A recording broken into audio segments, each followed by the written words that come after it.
A man is in Iceland with his girlfriend, where the earth breathes fire and ice at the same time. They wake early, surrounded by black volcanic rock and distant glaciers glowing under the soft Arctic sun. To make the morning unforgettable, they arrange a special breakfast, one unlike any other.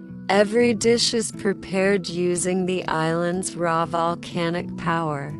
Bread is buried beneath hot lava-heated stones, baking slowly in the geothermal earth.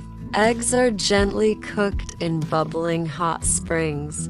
Fresh fish is seared over natural steam vents.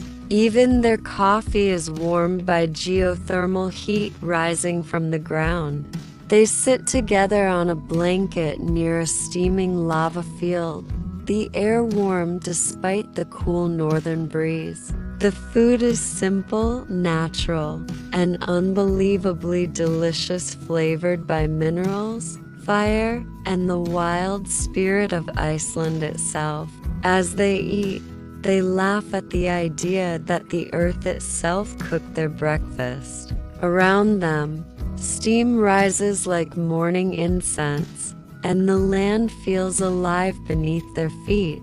In that moment, surrounded by fire and ice, breakfast tastes like adventure.